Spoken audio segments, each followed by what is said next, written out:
Struggle T V میں خوش آمدید۔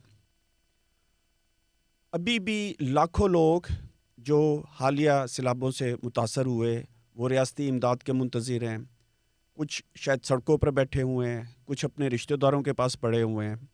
میرا اپنا گاؤں اس سیلاب سے متاثر ہوا۔ میرا گاؤں ضلع ناروال میں نالا ڈیک کے کنارے ہے اور ہم اکثر اس سیلاب سے متاثر ہوتے ہیں۔ وہ پورا علاقہ، وہ پورا ضلع یا پڑوس کا ضلع سیالکوٹ، اس میں بھی اکثر سیلابی تباہی مچاتے ہیں یہ بڑے نالے اور دریا۔ اسی طرح کچھ سالوں کے بعد ہمارے یہاں زلزلے کے نتیجے میں بھی کوئی نہ کوئی تباہی آتی ہے، ہزاروں اور بعض اوقات لاکھوں لوگ اس میں ہلاک ہو جاتے ہیں۔ جب بھی کوئی اس طرح کی آفت آتی ہے تو ایک طرف حکمران طبقہ یہ دکھانے کی کوشش کرتا ہے کہ ہم عوام کے لیے دل و جان سے کچھ کرنے کی کوشش کر رہے ہیں۔ دوسری طرف آپ یہ دیکھتے ہیں کہ مولوی حضرات اپنے فتوے لے کر میدان میں آ جاتے ہیں اور وہ ہمیں بتانے کی کوشش کرتے ہیں کہ یہ زلزلے، یہ سیلاب، یہ اللہ کا عذاب ہیں۔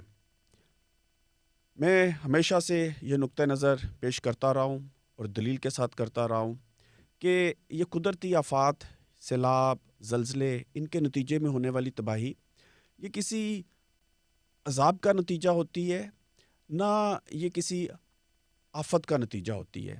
یہ ریاستی نااہلی، نالائکی اور بدعنوانی کا نتیجہ ہوتی ہے۔ کسی حد تک تو اس سیلاب میں جس طرح سے لاہور کا پارک ویو متاثر ہوا، اس سے لوگوں کو سمجھ آئی کہ لوگ سیلاب سے نہیں، نالائکی، نااہلی اور بدعنوانی کی وجہ سے، جس کا ایک اظہار یہاں کا ریئل اسٹیٹ مافیا ہے، اس کی وجہ سے وہ سیلاب کا شکار ہوئے۔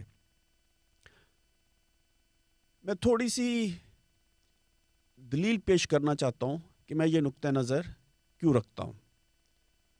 مثلاً چلی کی مثال لیجئے، وہاں پر روز زلزلہ آتا ہے۔ چند سالوں کے بعد کافی شدت کا زلزلہ جو ریکٹر سکیل پر 6 سے بھی زیادہ کا آتا ہے۔ وہاں پر لوگ زلزلے کے نتیجے میں ہلاک نہیں ہوتے، یا ہلاکتیں ہوتی بھی ہیں تو 2-4 سے اوپر نہیں جاتی ہیں۔ اس کی بڑی وجہ یہ ہے کہ جب وہاں پر 1970 کی دہائی میں کمیونسٹ پارٹی کے رہنما ڈاکٹر الندے کی قیادت میں حکومت بنی تو بلڈنگ کوڈز متعارف کرائے گئے اور ان بلڈنگ کوڈز پر عمل کیا جاتا ہے اور اس کے نتیجے میں تباہی نہیں ہوتی ہے۔ جاپان میں بھی کافی بڑے زلزلے آتے ہیں، انہیں تو ایسی ٹیکنالوجی لے آئی ہے کہ کثیر المنزلہ عمارات بھی زلزلے کے نتیجے میں نہیں گرتی۔ اسی طرح اگر آپ کبھی یورپ کو دیکھیں تو وہاں کے بڑے بڑے تاریخی شہر وہ تو موز اور دریاؤں کے کنارے آباد کیے گئے ہیں۔ صدیوں سے انسان نے یہ تکنیک سیکھ لی تھی، یہ ٹیکنالوجی حاصل کر لی تھی، یہ علم جان لیا تھا کہ پانی کو کیسے قابو کرنا ہے، سیلابوں کے ساتھ کیسے نپٹنا ہے۔ اور 21ویں صدی میں یہ کہنا کہ لوگ سیلاب سے ہلاک ہو گئے ہیں، یہ بالکل ایک جھوٹ ہے۔ لوگ سیلاب سے نہیں، ریاستی نااہلی سے ہلاک ہوئے ہیں۔ اگر آپ نے دریاؤں کے، اگر آپ نے برساتی نالوں کے راستے بند نہ کیے ہوتے، اگر آپ کے ہاں ریئل اسٹیٹ مافیا اس قدر طاقتور نہ ہوتا، اگر آپ یہ ڈیم والا جھوٹ لوگوں سے بولنا بند کر دیتے، اگر آپ دریاؤں کو ان کے روایتی راستوں پر چلنے دیتے، تو سیلاب تباہی لانے کی بجائے وہ کافی حد تک زرعی خوشحالی لے کر آتے۔ لیکن آج کے پروگرام میں مولوی حضرات کے بارے میں بات کرنا چاہتا ہوں، اور اس حوالے سے میں نے ایک کالم لکھا تھا، بنیر سے سیلاب زدگان کا مولانا طارق جمیل کے نام خط۔ مولانا طارق جمیل جو یوٹیوب اور ٹی وی پہ ایک معروف شخصیت ہیں، وہ پیش ہوتے ہیں ہر دفعہ یہ فتویٰ دینے میں کہ یہ جو بھی کوئی برا وقت عوام پہ آیا ہوا ہے یہ اللہ کا عذاب ہے، وہ زلزلہ ہے، سیلاب ہے، وہ طالبان ہیں، وہ کوئی بھی ہیں، وہ اس کو اللہ کا عذاب بنا کے پیش کر دیتے ہیں۔ تو یہ خط میں آپ کے سامنے پڑھ کر پیش کروں گا۔ بظاہر یہ طارق جمیل کے نام ہے، لیکن یہ ایک پورے اسکول آف تھاٹ کے نام ہے جو حکمرانوں کی نالائکیوں پر پردہ ڈالنے کے لیے مذہب کا سہارا لیتے ہیں، اور ہمیں ان کے چکر میں نہیں آنا چاہیے۔ مولانا صاحب السلام علیکم۔ امید ہے آپ خیریت سے ہوں گے۔ ہماری دعا ہے کہ سیلاب کے ریلے آپ کے علاقے سے بغیر کوئی نقصان پہنچائے گزر جائیں۔ ہم یہ خط کئی ہفتے پہلے لکھنا چاہتے تھے جب ہمارے ہاں سیلاب تباہی لایا تھا، اور آپ نے اس بربادی کو ہمارے اعمال کا نتیجہ قرار دیتے ہوئے کہا تھا کہ ہمارے علاقے میں فحاشی کے اڈے کھلے ہوئے ہیں، اس لیے اللہ کا عذاب اتر رہا ہے۔ ان دنوں ہم جان بچاتے پھر رہے تھے، اپنوں کو دفنا رہے تھے۔ سیلاب کے ہاتھوں شہید ہونے والوں میں بچے بھی تھے، خواتین اور بوڑھے بھی۔ ان کے کفن دفن کا انتظام، پسماندگان اور سیلاب متاثرین کی مدد، کتنے ہی کام تھے۔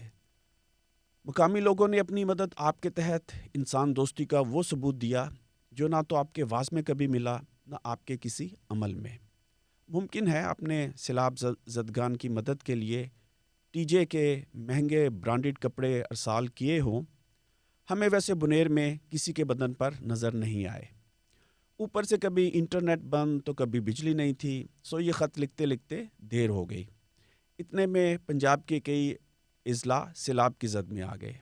معلوم نہیں راوی میں ڈوب جانے والے علیم خان کے پارک ویو بارے آپ کی رائے کیا ہے؟ یہ اللہ کا عذاب ہے یا علیم خان کا؟ لیکن ہم چاہتے تھے کہ بنیر بارے چند گزارشات آپ کے گوش گزار کر دیں۔ مولانا، ہمارے ضلع بنیر میں فحاشی کے اڈے تو پتہ نہیں ہیں بھی یا نہیں، مگر تبلیغی مرکز بہت زیادہ ہیں۔ ہمارے ہاں تو لوگ ووٹ بھی آپ کی پسندیدہ جماعت پاکستان تحریک انصاف کو دیتے ہیں یا جماعت اسلامی اور جمعیت علماء اسلام کو۔ کچھ عرصہ تو یہاں طالبان نے شریعت بھی نافذ کیے رکھی۔ پتہ نہیں کیوں اسلامی جمہوریہ پاکستان کی پاک فوج نے جمہوریت لاگو کرنے والے طالبان کے خلاف فوجی آپریشن کیا اور ان کی خلافت کا یہاں سے خاتمہ کر دیا۔ حالانکہ ہماری معلومات کے مطابق پاک فوج بھی ملک میں شریعت کا نفاذ چاہتی ہے، اور بہت سے جرنیل و کرنیل ہر سال رائیونڈ کے سالانہ اجتماع میں کئی دہائیوں سے خشوع و خضوع کے ساتھ شریک ہو رہے ہیں۔ نہ صرف ہمارے یہاں تبلیغی مرکز بہت زیادہ ہیں اور ہر سال ہزاروں لوگ رائیونڈ کے سالانہ اجتماع میں شریک ہوتے ہیں، بلکہ یہاں بے شمار مدرسے بھی ہیں۔ ان مدرسوں میں طالب علموں کے ساتھ جنسی تشدد کی خبریں بھی مسلسل آتی رہتی ہیں۔ کیا وجہ ہے کہ فحاشی کے اڈوں پر تو آپ فوراً عذاب کا فتویٰ جاری کر دیتے ہیں، مگر مدرسوں میں ہونے والے طلباء کے استحصال پر آپ نے کبھی لب کشائی نہیں کی؟ نہ ہی ان مدرسوں میں ہونے والی فحاشی کی وجہ سے کوئی سیلاب آتا ہے، نہ زلزلہ۔ ہمیں لگتا ہے کہ آپ کبھی بنیر آئے ہی نہیں، کم از کم حالیہ سالوں میں نہیں آئے۔ کبھی کینیڈا اور یورپ امریکہ کے دوروں سے فرصت ملے تو ہمارے ہاں تشریف لائیے گا۔ آپ کبھی آئے تو دیکھیے گا کہ ہمارے ہاں ہر طرف ماربل کی فیکٹریاں ہیں، کل 15,000 فیکٹریاں ہیں۔ ان فیکٹریوں کے مالکان آئے روز بارود سے پہاڑ اڑاتے نظر آتے ہیں۔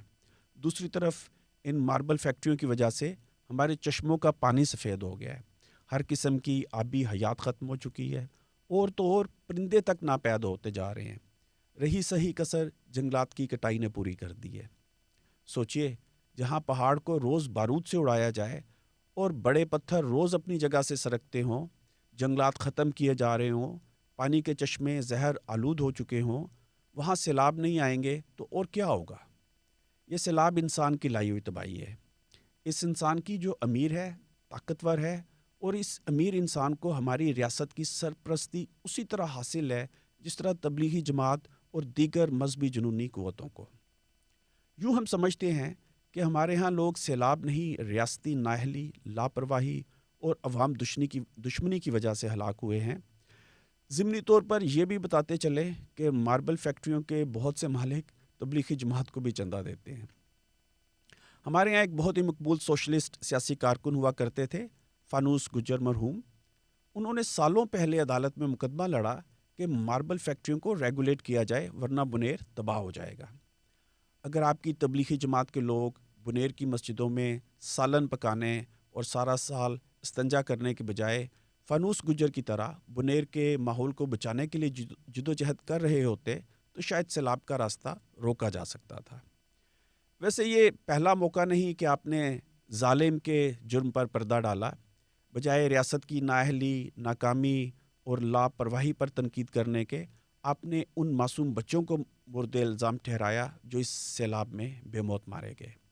بجائے ماربل فیکٹریوں کے مالکان پر تنقید کرنے اور اس بے قابو صنعت کی ماحولیاتی تباہیوں پر بات کرنے کے، آپ نے ہمارے علاقے کی ان باپردہ بیویوں کی لاشوں کو مورد الزام ٹھہرایا جو کبھی چادر لیے بغیر گاؤں تو کیا گھر سے بھی نہیں نکلی ہوں گی۔ ٹمبر مافیا پر تو آپ نے کوئی الزام نہیں لگایا، لیکن ہلاک ہو جانے والے بے گناہ لوگوں کو گناہ گار قرار دے دیا۔ بات لمبی ہو جائے گی، ہم اس خط کے ذریعے صرف یہ پوچھنا چاہتے ہیں کہ اللہ کا عذاب مضافاتی ضلعوں پر ہی کیوں آتا ہے؟ جہلم، لاہور اور ملتان کو بچانے کے لیے تو شگاف ڈال دیے جاتے ہیں، یا قدرتی آفات میں ہمیشہ غریب ہی کیوں مرتے ہیں، ارب پتی کیوں بچ جاتے ہیں؟ کیا یہ اللہ کا عذاب ہے یا شکاگو بوائز کی شوق تھراپی؟ خیر اندیش، اہل بنیر۔